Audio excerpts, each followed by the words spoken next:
siapa saja yang membenarkan pembohongan mereka dan membantu kezoliman mereka, falaisu minni walastu minhum, dia bukan umatku dan aku bukan nabinya.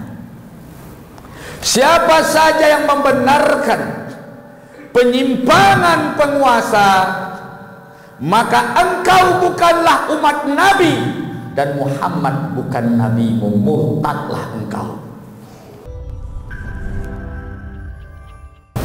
Alhamdulillahi rabbil alamin, wa bihi nasta'in ala umuri dunya waddin.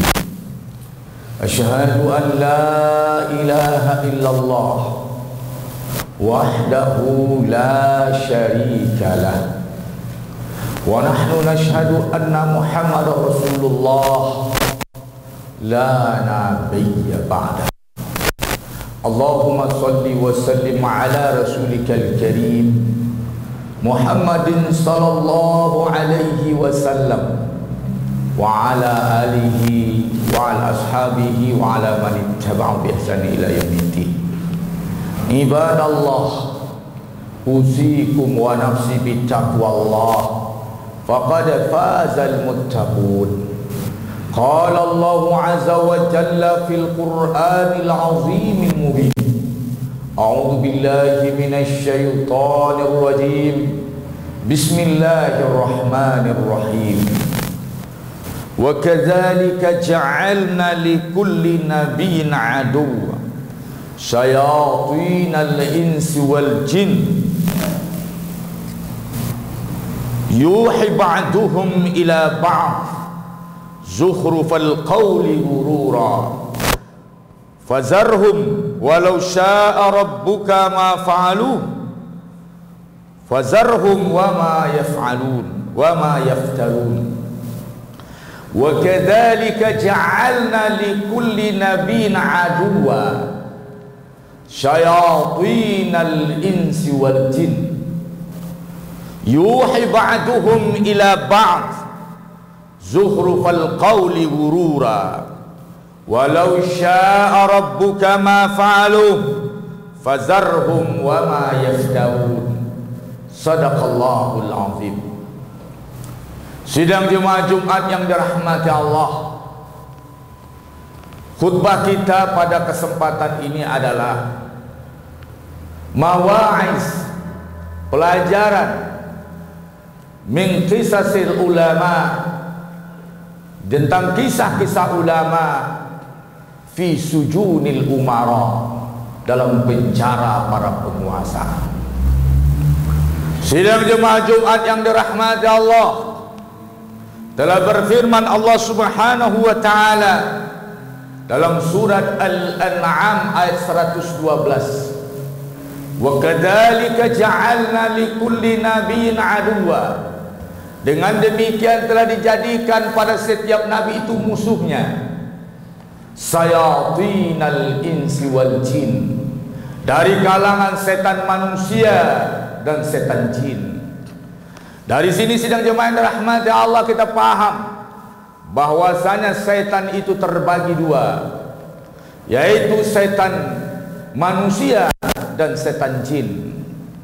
Setan manusia didahulukan pada ayat ini permusuhan kepada ulama dan agama, didahulukan daripada setan jin, karena ketika bermusuhan dengan agama, dengan ulama, maka setan manusia lebih berbahaya daripada setan jin.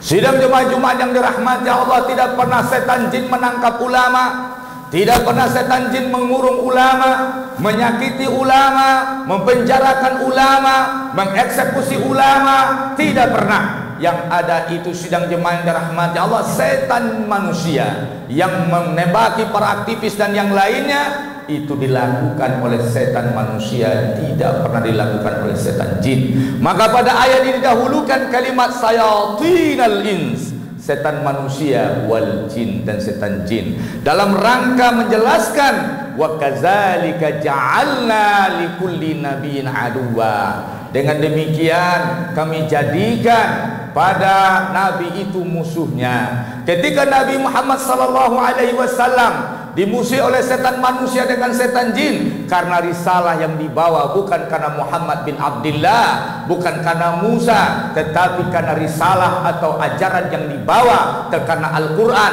karena sunnah, karena ajaran Allah Subhanahu wa ta'ala. Ketika para ulama membawa risalah Islam, ketika ulama bicara tentang Al-Quran, ketika ulama bicara tentang sunnah, maka ketika itulah perlawanan itu muncul dari berbagai pihak yang anti terhadap Islam. Sidang jemaah Jumat yang dirahmati Allah, maka dalam sejarahnya setiap ulama-ulama itu dengan berbagai fenomenanya, ketika dia tidak setuju dengan kekuasaan yang melanggar aturan-aturan Allah Subhanahu wa ta'ala, maka banyak para ulama dipenjarakan dalam sejarah. Sidang jemaah Jumat yang dirahmati Allah, Imam Ahmad bin Hanbal dipenjarakan karena melihat suatu gerakan kesesatan yang dilakukan oleh penguasa, penyimpangan agama, ajaran-ajaran yang tidak sesuai dengan Al-Quran dan Sunnah, prinsip-prinsip yang melanggar akidah ditolak oleh Imam Ahmad bin Hanbal. Di mana ketika itu sidang jemaah Jumat yang dirahmati Allah, ketika itu kaum Mu'tazilah mendekati Khalifatul Ma'mun, maka ketika itu Mu'tazilah dengan keyakinan Al-Quran adalah makhluk, kekuasaan didekatinya. Aliran sesat ini sidang jemaah yang dirahmati Allah berhasil mempengaruhi khalifah, maka ditetapkanlah Al-Quran itu makhluk. Setiap ulama-ulama yang menentangnya maka berhadapan dengan kekuasaan. Jadi sidang jemaah Jumat yang dirahmati Allah, jika aliran-aliran sesat mendekati penguasa, maka gerakan penguasa akan mengotori agama. Ketika itu sidang jemaah yang dirahmati Allah, dipanggil Imam Ahmad bin Hanbal, dipaksa mengatakan Al-Quran makhluk, maka Imam Ahmad bin Hanbal mengatakan Al-Quranu laisa bimakhlukin walakinnahu kalamullah. Al-Quran itu bukan makhluk, tetapi dia adalah kalamullah. Maka sidang jemaah yang dirahmati Allah, diberi waktu untuk berpikir Imam Ahmad, kemudian dipanggil lagi, ditangkap, akan dipenjarakan. Maka keluarganya berkata dan murid-muridnya, wahai Imam Ahmad, kenapa engkau tidak berdiplomasi saja, berpura-pura saja, akui saja dahulu, nanti engkau dipenjarakan dan disiksa. Kemudian ketika itu apa jawab Imam Ahmad dengan prinsipnya yang harus jadi prinsip yang ada para aktivis, para umat Islam, para ulama. Apa kata beliau? Iza ajabal alimu taqiyatan fal jahilu yajhal famata yatabayyanal haq. Jika seorang alim menjawab persoalan agama dengan pura-pura, menjawab persoalan agama dengan diplomasi sesat, fal jahilu yajhal, orang bodoh akan semakin bodoh. Famata yatabayyanal haq, kapan kebenaran akan terungkap. Maka ketika itu pasang badanlah Imam Ahmad bin Hanbal, ditangkap dan dipenjarakan, disiksa sepanjang waktu, disiksa, dicambuk di hadapan orang ramai. Maka sidang jemaah yang dirahmati Allah, Imam Ahmad bin Hanbal dipenjarakan dan disiksa karena persoalan mempertahankan kebenaran akidah. Ada imam sidang jemaah yang dirahmati Allah, jika seorang ulama tidak sesuai dengan prinsip politik, kebijakan-kebijakan politik yang diambil oleh penguasa, maka ketika itu akan dipenjarakan juga ulama. Tersebutlah kisah Syekh Iz bin Abdissalam. Siapa Syekh Iz bin Abdissalam? Dia adalah bergelar Sultan Ulama. Sultan ulama, dia bermazhab Syafi'i, dia menulis kitab Sajaratul Ma'arif, kitab Qawaidul Kubra, dan dialah ulama nomor 1 di zamannya ketika belum terjadi perang Ain Jalut, perang melawan Tartar. Maka ketika itu sidang jemaah yang dirahmati Allah, dia bertugas ketika itu seorang ulama resmi, seorang khatib resmi di masjid negara. Ketika itu bekerja samalah pemerintahan Islam Suriah, yaitu khalifah yang ada di situ, dengan orang Tartar tentang jual beli senjata. Sedangkan Tartar menggunakan senjata itu untuk memerangi umat Islam. Tartar ini sidang jemaah yang dirahmati Allah bekerja sama dengan umat Islam, ketika dengan kerajaan Islam. Apa sikap Syekh Iz bin Abdissalam ketika itu? Naiklah dia ke atas mimbar, dalam khutbahnya beliau berfatwa, siapa saja yang bekerja sama dengan musuh-musuh Islam, yang musuh Islam itu itu kerjanya berbuat jahat terhadap umat Islam, faqad khana Allah wa rasulah wa khana hasil ummah. Dia telah mengkhianati Allah, mengkhianati Rasul, dan mengkhianati umat ini. Maka sidang jemaah yang dirahmati Allah, gemparlah dunia Islam ketika itu. Penolakan resmi dari Sultan Ulama, ulama yang luar biasa. Ditangkap Syekh Iz bin Abdissalam, dipenjarakan Syekh Iz bin Abdissalam. Ketika itu datanglah kunjungan Tartar, kunjungan antar negara. Ketika itu menjilatlah kerajaan Suriah Islam ini kepada Tartar. Ya Salibiyah, dia mengatakan, ini ada syekh kami luar biasa, ulama nomor 1 dalam dunia Islam. Dia menghalangi, menentang kerjasama kita, dia menentang perjanjian kita, maka aku penjarakan dia demi kalian. Inilah sifat buruk penguasa muslim, lebih mencari pembelaan kaum kufar daripada umatnya. Maka sidang jemaah yang dirahmati Allah, bertanyalah utusan Tartar, apakah ini ulama nomor 1 kalian? Iya. Boleh aku lihat dia? Boleh. Datanglah dia ke penjara Syekh Iz bin Abdissalam. Syekh Iz bin Abdissalam sedang baca Quran. Apa kata orang Tartar? Kalau ini ulama nomor 1 kalian, kalau dalam agama kami orang seperti dia dicuci kakinya dan kami minum air kakinya. Ini orang kafir menghargai kiainya, menghargai ulama agamanya.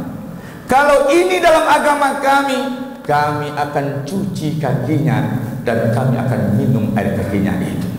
Itu pernyataan orang Tartar. Sidang jemaah Jumat yang dirahmati Allah, maka sidang jemaah akhirnya Syekh Iz bin Abdissalam dibuang dan kemudian pergi ke Mesir.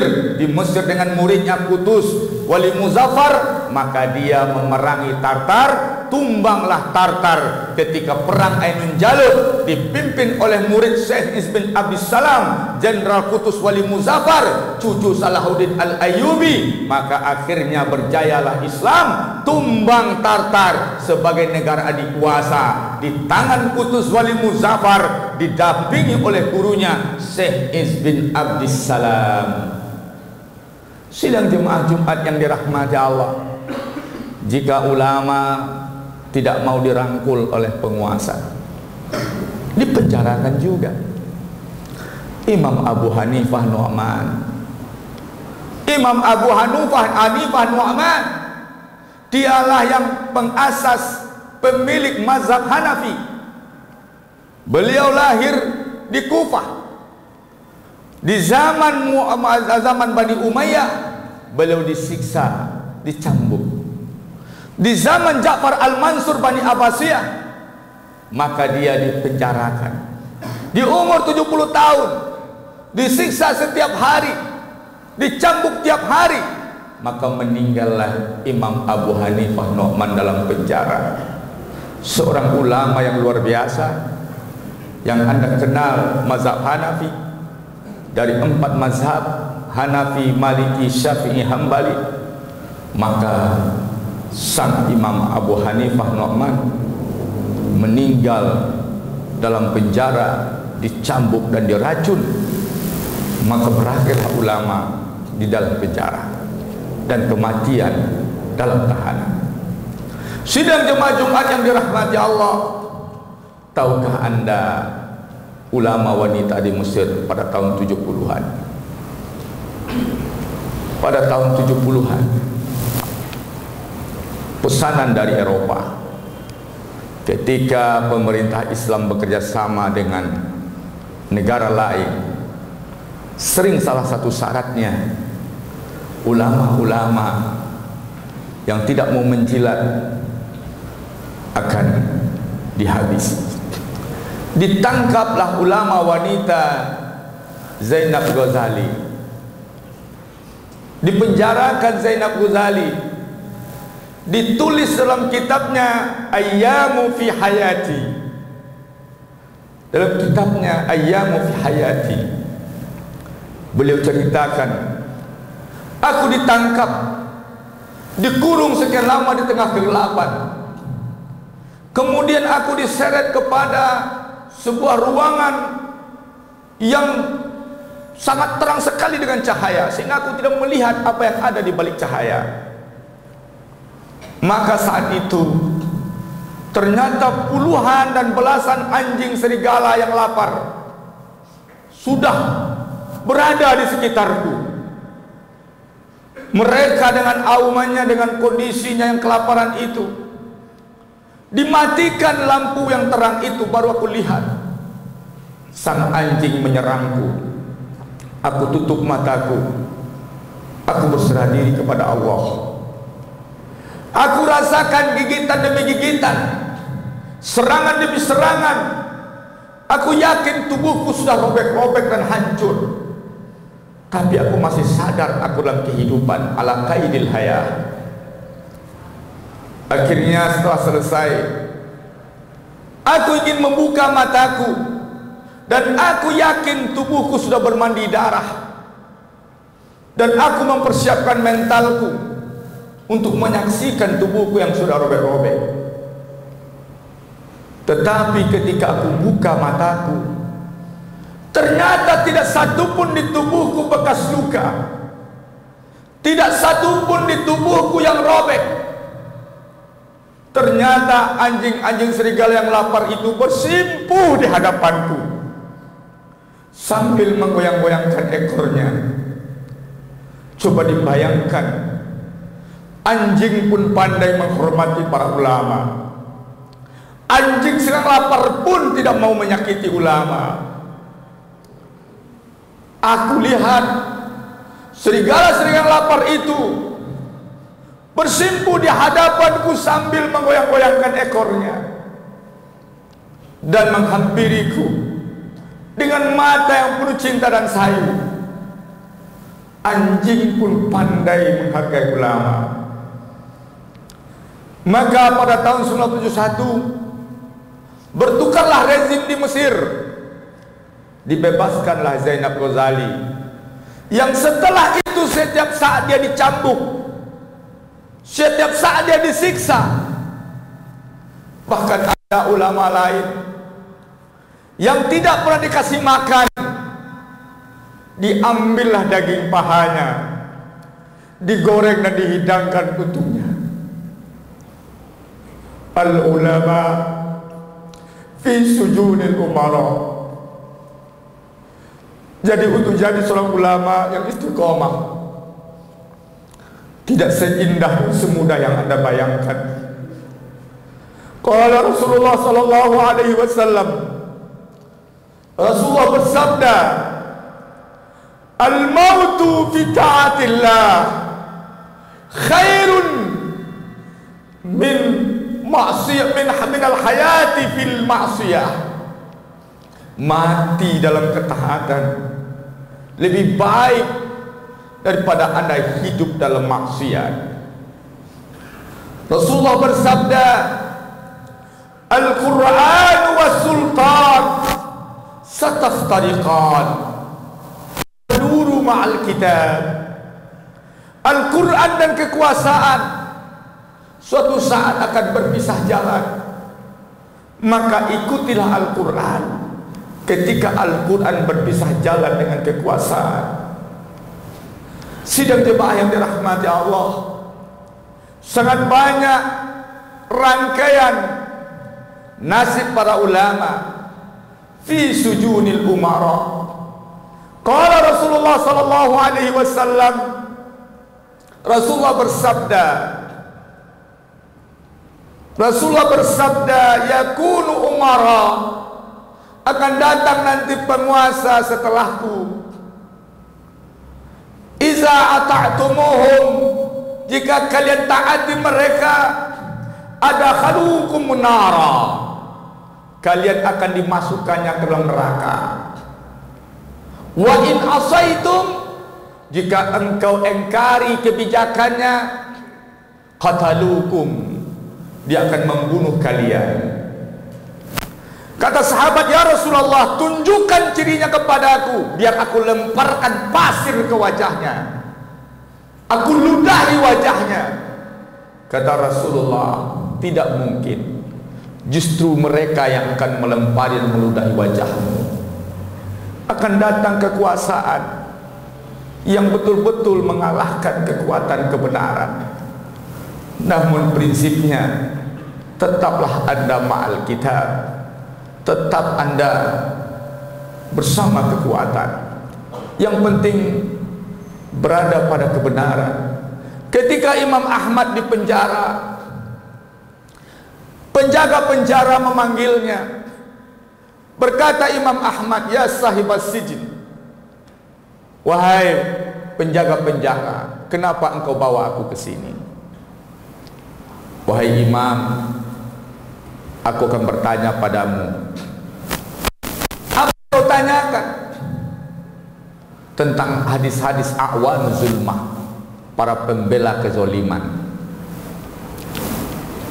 Kata Imam Ahmad, hadis yang sahih tentang pembela kezoliman sangat banyak. Yang mana engkau mau? "Saya bertanya pada engkau, ini ma'murun, saya ini hanya diperintahkan." Jadi orang yang melaksanakan tugas kezoliman di bawah selalu beralasan, "Saya terpaksa dan diperintahkan." Apakah saya ini min a'wani zulmah, seorang penolong kezoliman? Dijawab oleh imam, "Lah, engkau bukan penolong kezoliman." Dengarkan hadis Nabi dulu. Qala Rasulullah sallallahu alaihi wasallam li Ka'ab bin Ujrah. Nabi berkata kepada Ka'ab bin Ujrah, "I'azakallahu min umara'i sufaha." Semoga Allah melindungi engkau dari penguasa yang sufaha, yang bodoh, tolol, jahat. "Wa ma imaratu sufaha?" Apa itu penguasa sufaha? Maka Nabi menjawab, "Ya Ka'ab, umara'u sufaha la yahtaduna bihadi." Dia tidak memerintah dengan hidayahku. "Wala yastannuna bisunnati." Tidak menerapkan hukum sesuai sunnah-sunnahku. "Faman sadaqahum fi bikizbihim wa anahum ala zulmihim." Siapa saja yang membenarkan pembohongan mereka dan membantu kezoliman mereka, "Falaisu minni walastu minhum." Dia bukan umatku dan aku bukan nabinya. Siapa saja yang membenarkan penyimpangan penguasa, maka engkau bukanlah umat Nabi dan Muhammad bukan nabimu. Murtadlah engkau. Wala yuriduna alayya haud. Saya tidak akan pernah beri kesempatan dia meminum air telagaku. Izan, wahai imam, apakah aku ini penolong kezoliman? Tidak. Engkau bukan penolong kezoliman. Yang penolong kezoliman itu adalah yang memberikan makan mereka, yang mencucikan baju mereka, yang membantu kehidupan dunia mereka. Sedangkan engkau tidak. Engkau orang zolim itu sendiri yang terlibat dalam kezoliman mereka. Engkau bukan penolong kezoliman, tapi engkau yang berserikat dengan mereka. Engkau termasuk orang zolimnya. Fa'tabiru ya ulil absar la'allakum turhamun.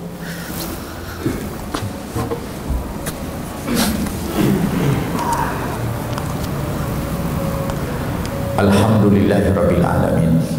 Asyhadu an la ilaha illallah wahdahu la syarikalah wa nahnu nashhadu anna Muhammad Rasulullah sallallahu alaihi wasallam. Ibadallah, usikum wa nafsi bi taqwallah faqad fazal muttaqun.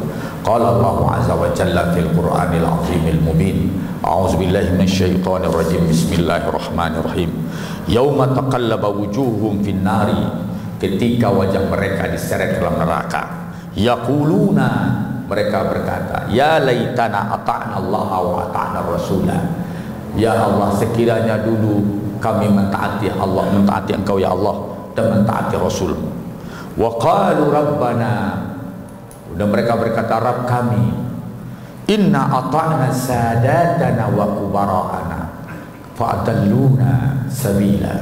kami dulu semasa di dunia telah mengikuti pemimpin penguasa-penguasa kami dan tokoh-tokoh kami. Fadalluna, mereka menyesatkan kami dan menyesatkan jalan kami.